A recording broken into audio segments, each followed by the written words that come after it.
Hey everyone, Mr. Happy here, and in this video we are going to be playing Dissidia Final Fantasy Opera Omnia. It's a free-to-play mobile game available on iOS and Android that is currently celebrating its 3rd anniversary for its global version. Now this video is sponsored by Square Enix, but any of you who have actually been following my channel know that I talk about Dissidia Final Fantasy Opera Omnia quite frequently outside of sponsor time as well. So even though it's sponsored, and we're grateful that it is sponsored, I just like any opportunity I can actually talk about this game because it has been my go-to mobile game for the past 3 years that it's been in service. So for those of you who are wondering though, before I even dive too much into it, I'm going to give a quick rundown of just some really basic stuff, besides I can get a daily quest done while I'm doing that. At its core, Dissidia Final Fantasy Opera Omnia, like I said, is a free-to-play mobile game that focuses on turn-based combat, mostly kind of like Final Fantasy X, using some points from the classic Dissidia series, whether it be Dissidia Final Fantasy, Dissidia Duodecim, or Dissidia NT. You'll notice certain things that work in the game, like the bravery and health damaging system, chasing, and I love it. So that's why I've been playing it for all these years. Now, before I go into some of the things for the 3rd anniversary, I feel like maybe showing an example of the gameplay would probably be best. I can just throw a few characters into a quest real quick, and you can just get a better idea of how it actually looks for those of you, again, seeing it for the first time. Now, you saw that quest menu. We are going to be going back to that, but there's a ton of stuff to do in this game. And this is among them. This is just a quick little daily mark feature. Basically, it gives you a little currency that you can use to buy some important stuff. Stuff to upgrade your character, stuff to grab new weapons, stuff to upgrade the crystal level of your characters, more stamina, weapon upgrade materials, EXP, all sorts of things. I'm pretty close to cap, so I got to remember to do that. And I'm sitting at max because it's been a busy week. So all this is it's a single player or co-op mission, whichever you prefer, where you go and defeat an enemy real quick. It's got a quest level. It's just one quick enemy, and this is mostly just something you can go over once you hit a high enough level for just some, again, the tokens and the rewards. But we're just going to use it as a backdrop to showcase the gameplay. So on my team, I have a few popular Final Fantasy characters: Firion from Final Fantasy II, Gladiolus from Final Fantasy 15, and Gao from Final Fantasy 6. Team I was using for a very particular thing prior to this.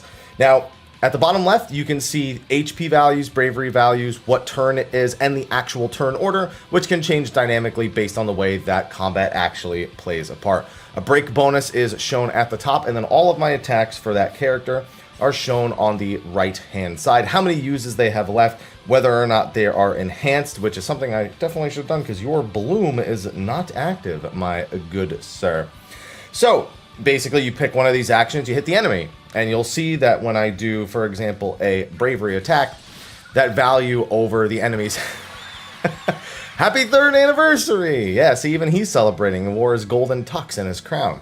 You see that I damaged the bravery value over his head. Now, that doesn't actually lower the health bar of the enemy.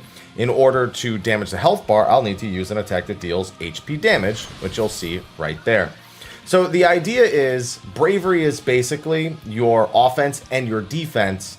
You can store it up to have a really, really big defense, because if your bravery isn't broken, then the odds are you're going to be in a better spot. Your turns are going to go in the normal order. You're going to have a strong attack saved up. As soon as you go to damage an enemy's HP bar, though, you have to sacrifice all that bravery, and thus it leaves you vulnerable to a counterattack. So it's about having skills that boost this value, protect you from being hurt during these values. There's provokes, there's heals, there's damage shields, all sorts of the classic things. Debuffs, buffs, all those sorts of things that you'd expect in any classic turn-based RPG. And then it's just a matter of strategizing and going through your different attacks that you've collected from the various weapons that you've earned for these characters. So I'm going to quickly just mow through this with, let's go with something a little flashy. Let's go with a burst attack, which, as you can hear, gives us a nice classic Final Fantasy II theme. These are like one of the top tier. It is basically the most top tier weapon that you can get for a character. And it puts you into this little phase where basically just that character exists for the next several turns. Now, a more optimized use of this would use certain skills in certain orders, and it'll even give you a total damage amount so you know how effective that time was and you can work to improve it.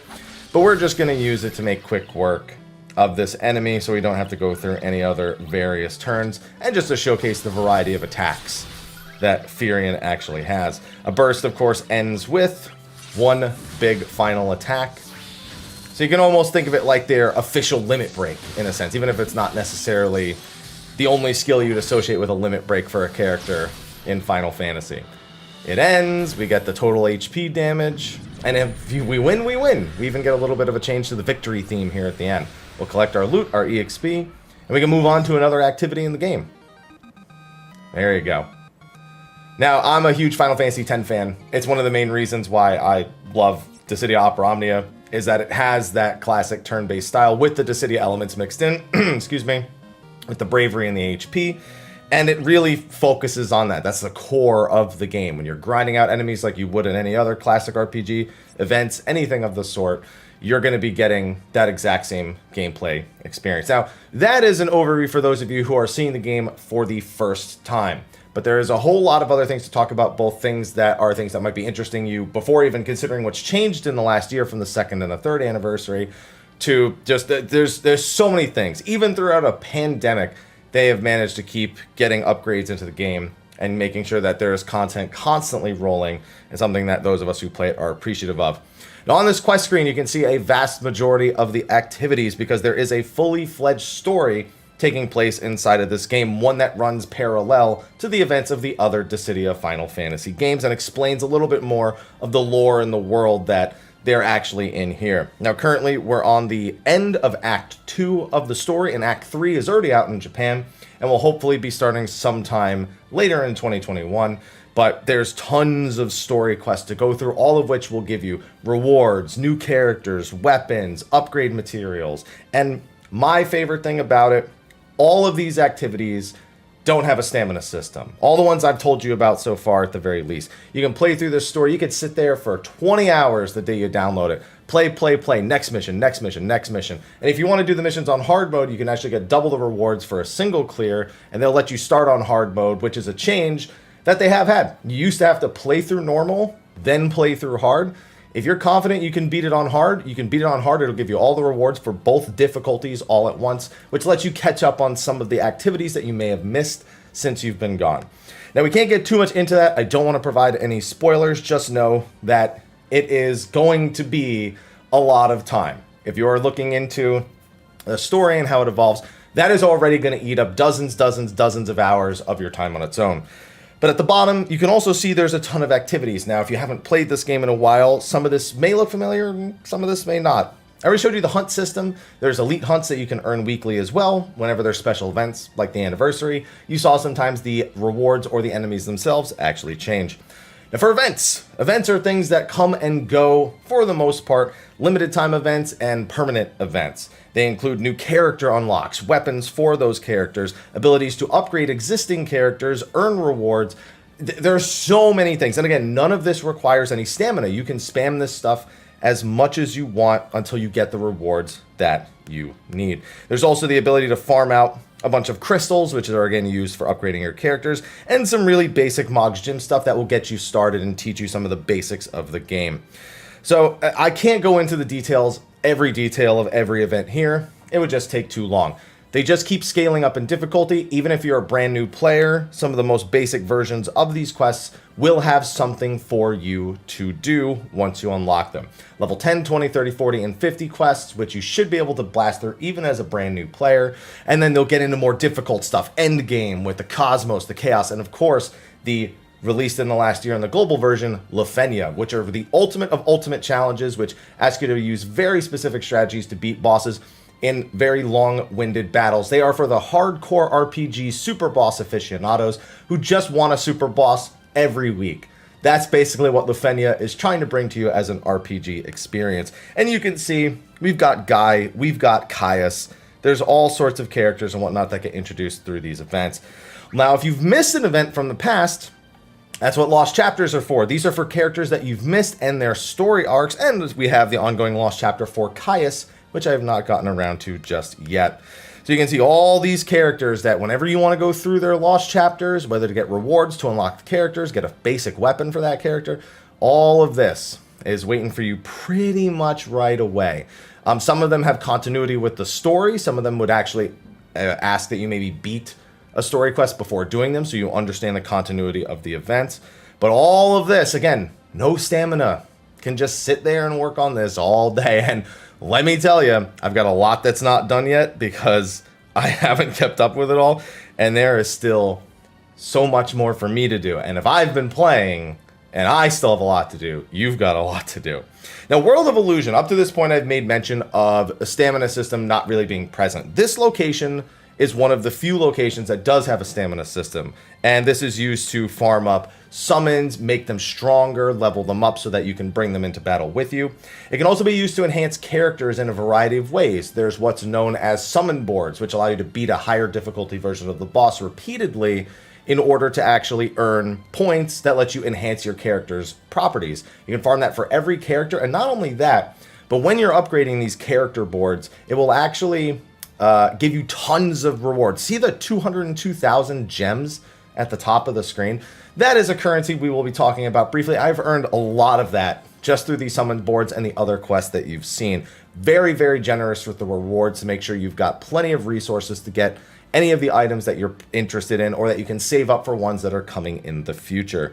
Now, again, I would love to go into all of these, but it would take a monstrous amount of time to get too much into all of the details here. So just know that the stamina system is very, very much an afterthought. I have 500 something stamina potions, and that's not a lot. I know people with well over 1,300, 1,500 stamina potions. You won't run out, you won't have any stamina issues in this. It is nigh impossible. It's basically negligible that it even exists, and so I wouldn't worry about it at all. The other stamina system are those bells that you see maxed at the top. Those let you host multiplayer missions, because there is multiplayer where each character or each player brings one character into a multiplayer turn-based situation. Now, those only don't like, now you can only host if you have a bell, but you can join as many multiplayer matches as possible. You just won't be the one actually hosting them. So again, barely a limitation, not one we really consider. Now, for the hardcore of hardcore endgame, on top of Lufenia, we also have Dimensions End and the Abyss, both of which basically ask you to outfit very particular teams to get through gauntlets of challenges without reusing the same characters. The Abyss is a little bit more like a dungeon in a sense that there's going to be objectives that you need to fill. Bring someone with a spear, bring someone who uses dark magic, make sure you have no more than 2 characters in here. It'll give you all sorts of very unique conditions that encourage you to expand your arsenal of characters and actually make them stronger. Dimensions End are more like very, very specific boss fights. I haven't even started working on Entropy since I started playing, again, because I've just been focused on catching up on all the other activities, which has been a heck of an undertaking. But I can show you the easier Dimensions End, at least what the screens look like. You can see that it's told me that I've perfected these, the variety of them. I don't know why it's doing that again.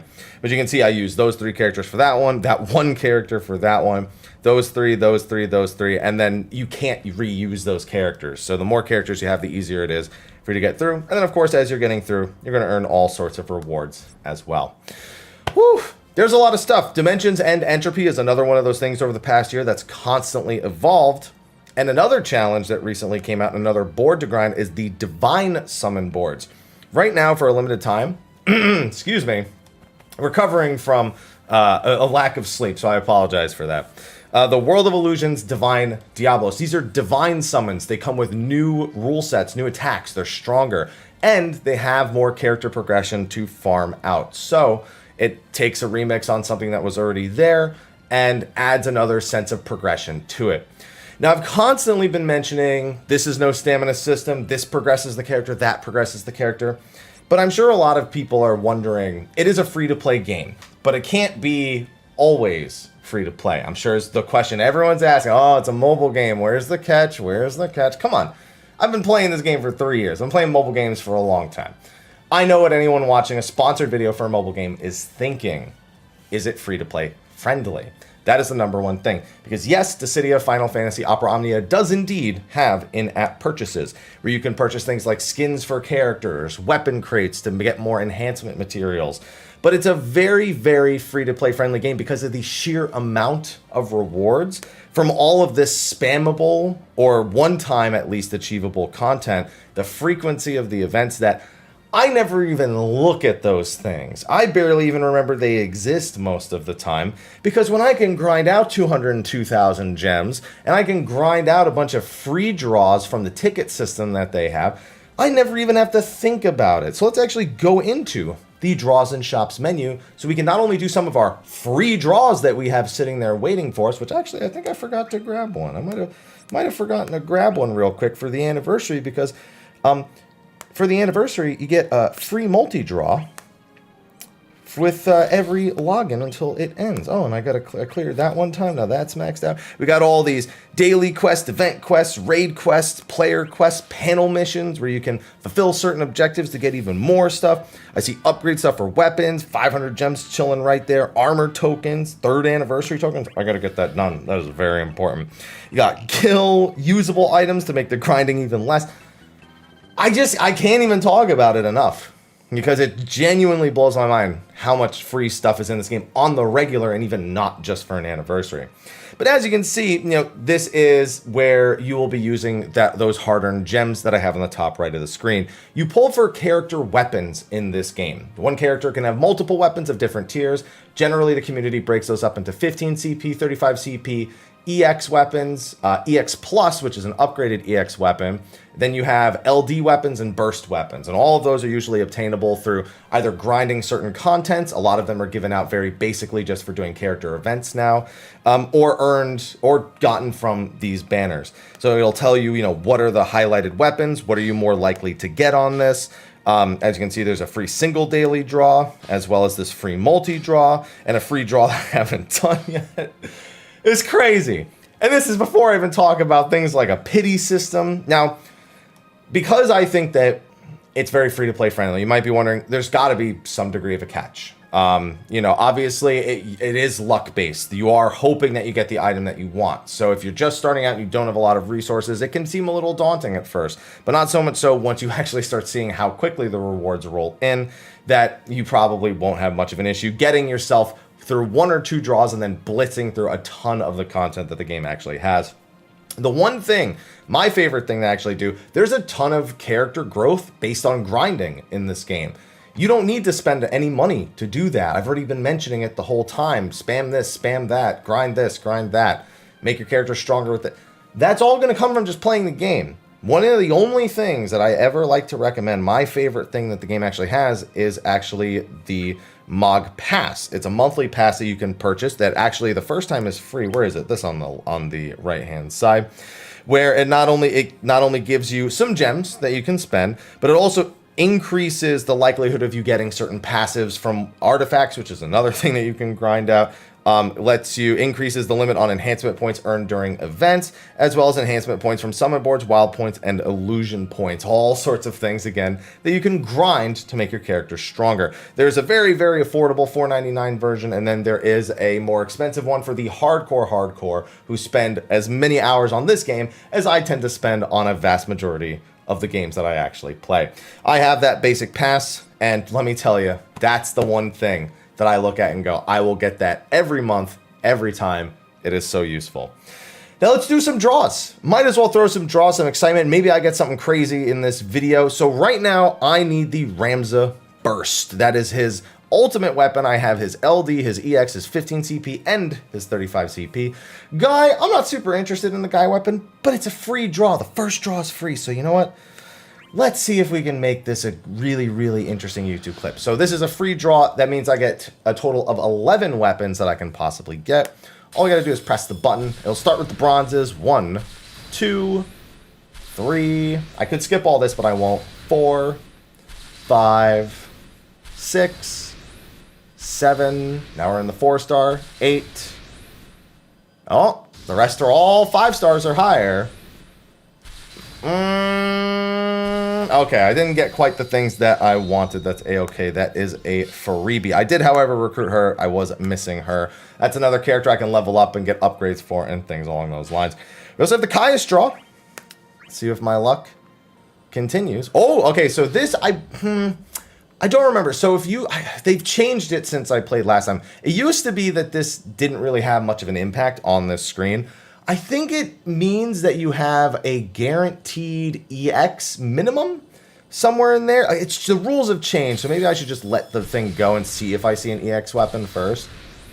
3, 4, 5, 6, 7, 8, 9. Okay, we're moving up to 5 stars. 10, 11. Okay, so I did have an EX weapon in there. I'm pretty sure that's what the orb means nowadays. We got a weapon for Lise, which I don't really use Lise all that often. I have a ton of stuff for Ida from a recent banner. But that's still not our only draw, because now we have the 3rd anniversary draw. 3 years of EX weapons return. And this has been daily. So, yeah, maybe it doesn't. I don't know, because the rules have changed on this screen so many times. It's hard for me to remember what it actually is. Everything from this draw is minimum 4-star, though. So, now, mind you that these other weapons that aren't the 5-star weapons are not unuseful. You can upgrade these armor and weapons to earn permanent passives for characters. By fully upgrading any weapon for a character, if it's a weapon you don't actually want to use, but it has like a skill upgrade. Ketchi, all right, I got a Ketchi. 15 CP, what is that? Damn, that is not a great roll for me, but I don't really need much of the things that come out of that, so I'm not really stressing it all that much. I'm trying to determine, maybe I'll do the Caius one right here with my free single draw for the day. What was I gonna say? They can be, whenever you upgrade a weapon fully, it gives you permanent passives that you can equip for a character. And those are useful. If a weapon is old and it's not as strong as some of the newer weapons, it doesn't really matter all that much. You still want to fully upgrade it. That weapon is still valuable to you. And if you don't need it anymore, you can turn it into something called Power Stones, which you can use to upgrade other weapons. Sorry, I had to cut there. I heard my dishwasher going off. But basically, every weapon and upgrading it is super useful to you. Dupes are useful because it actually makes it easier to go through the upgrade process. But with that, I will use my free draw. Just one draw. Okay, that's fine.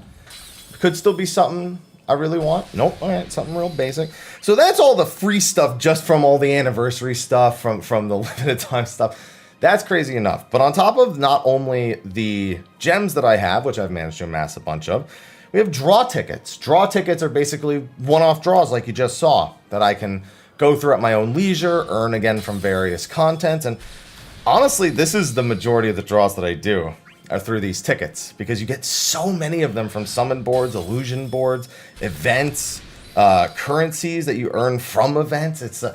It's insane how many of these that you get.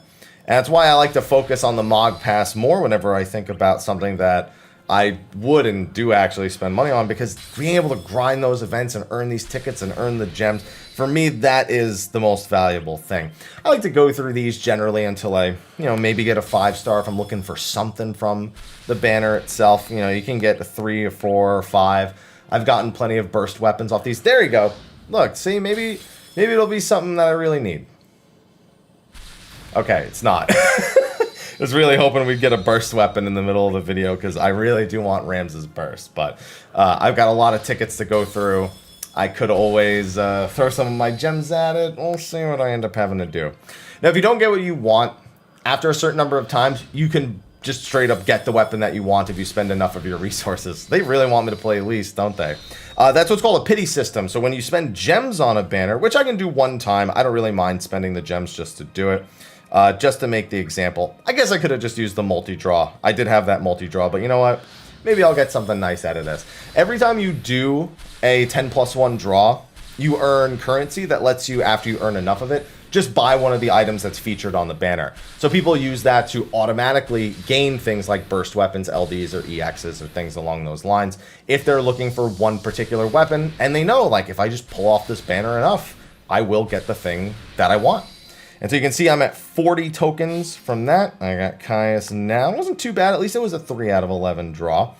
And then you can go up here into the shop, and it'll show you. You can buy Power Stones. You can buy the Burst Weapon, the EX weapons, the LD weapon. All of these things with whatever you have. So with enough gems, with enough draws, you can guarantee the items that you want outright.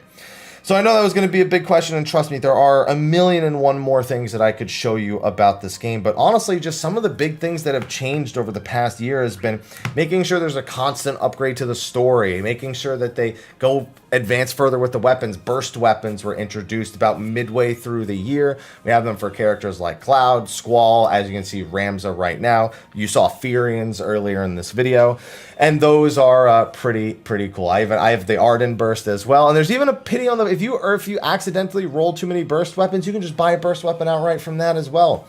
On top of that, like I said, the story's been upgraded, the divine boards, the summon boards. It's just so many things. That's why I run scriptless on DFFOO videos, because I don't need a script to talk about the game, because there's so many things to talk about as it is. Do I really need to write a script for something like this? Yeah, probably to shorten it up, but I get to be a little bit more enthusiastic and passionate about it. I've even gotten to show you so many things, whether it be the crystal strength of the characters to unlock new passives, raise their level cap, the actual leveling up, the enhancing of artifacts and weapons, the ability to enhance the summons. We have the illusion boards, which I haven't even started to mess with. Those are the divine Diablos boards. You have the individual summon boards, which you can master, and that's where I get, again, tons of crystals and tickets. You can upgrade characters via their own character board at the top, which you earn from participating in events. And not to mention, look at this, I have 127, and I'm missing a ton, because I don't always have the opportunity to play this game as much as I want. But you can see Zonde, Rude. I mean, I've got Alice in here. You saw Lise from Final Fantasy XIV.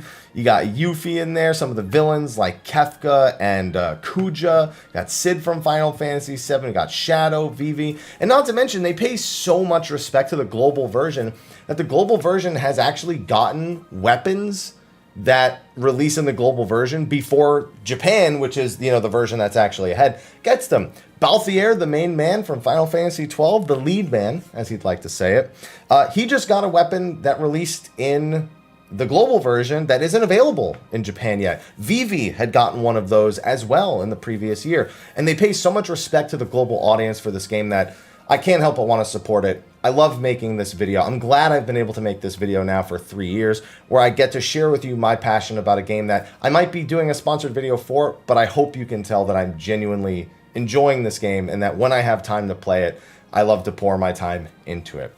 Now with that, I've already been rambling on for so long, but that's what happens when you're talking about something you enjoy. So hopefully you enjoyed this overview. If you've never tried Dissidia Final Fantasy Opera Omnia before, please check the description of the video again.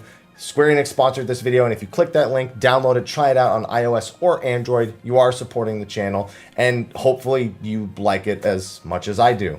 Or if you haven't played in a while, check out the anniversary. You've got time to still get a bunch of free draws, a bunch of free stuff, and work on some of those systems that you may have missed that are just chock full of items for you to obtain. Now with that, I'm going to get a nice little closing screen here. Not to mention, you can kind of get an idea of some of the story events from the stuff that happens in between in these little screens right here. So for our one little closing, let's go back to that main screen. And with that, thank you for watching this video. Thank you again to Square Enix for sponsoring it. And hopefully I will see you in the next one. Until then, take care.